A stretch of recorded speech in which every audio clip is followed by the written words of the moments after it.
Hello, good afternoon guys.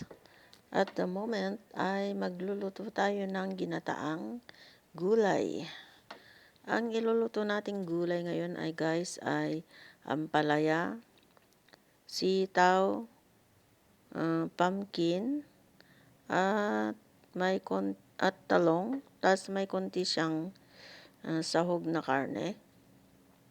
So, ang unang ginawa ni Baby Love ay nilagay niya yung gata, tapos yung garlic at onion. Yan guys.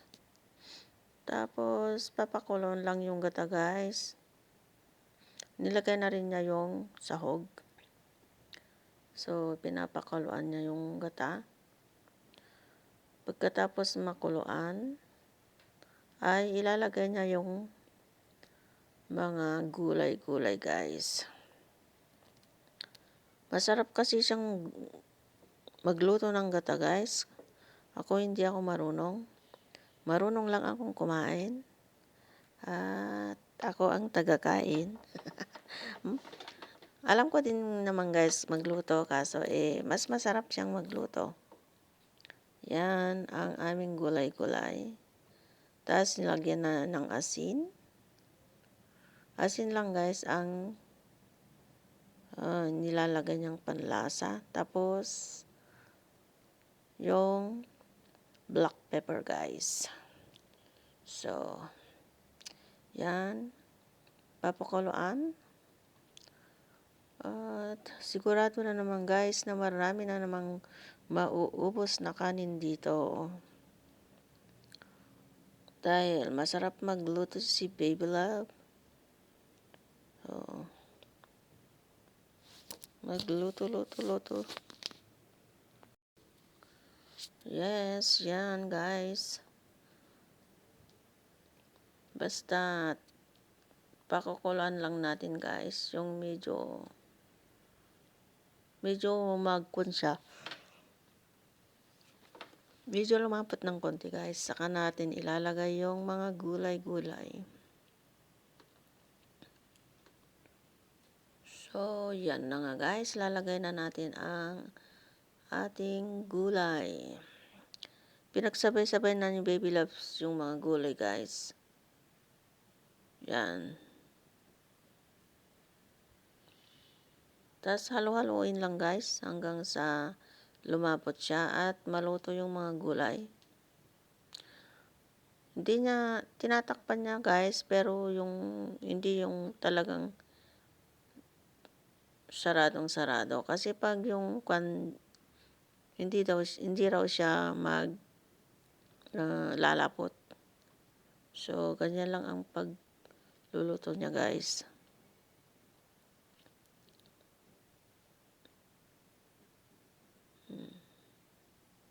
Hinahalo-halo lang niya. Yan.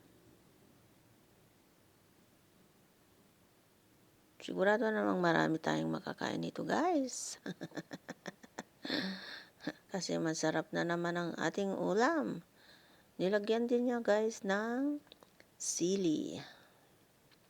May sili siya guys. Yan. Wait natin kumulo at maluto para sa ating lunch guys. Yan. So, hindi siya kumulo ng mabilis guys kasi mahina lang yung apoy niya. Kasi pag yung malakas ang apoy, madali siyang maiga, sabi ni Baby Love. Tinakpan niya guys pero may nakaawang.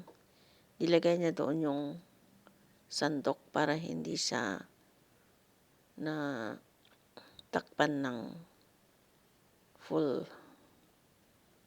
Para sumisingaw pa rin siya guys. So, yan ang ating ulam ngayon. Medyo matagal ang ating video guys. Kasi Wala nang kat-kat ito eh. Nilapag ko lang doon, nilagay ko lang yung cellphone ko doon at hinintayin lang na lang namin na maluto. Kaya medyo matagal ngayon ang ating pagluluto guys. Pero worth naman guys kasi super yummy siya. Yan. Kumukulo na siya. Hintayin na lang namin na lalapot siya guys.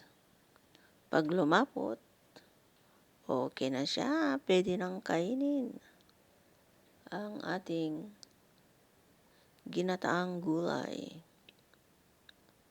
Sure guys na marami na namang kanin ang mauubos ito. Yan, tinakpan niya ulit. Matagal din guys. Masarap pa yung ang lalagay mong sahog ay yung tinapa. Piniritong tinapa. Siguradong sarap ang lasa niya guys.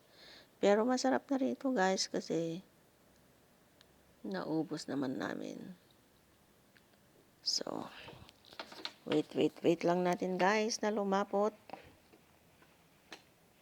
ang ating gulay na ginataan. Sana tapusin nyo guys hanggang sa matapos ang ating video. Support each other guys. Paki-support nyo naman ang aking videos. Yan, umuusok na. Mainit na ang ating ginataang gulay guys.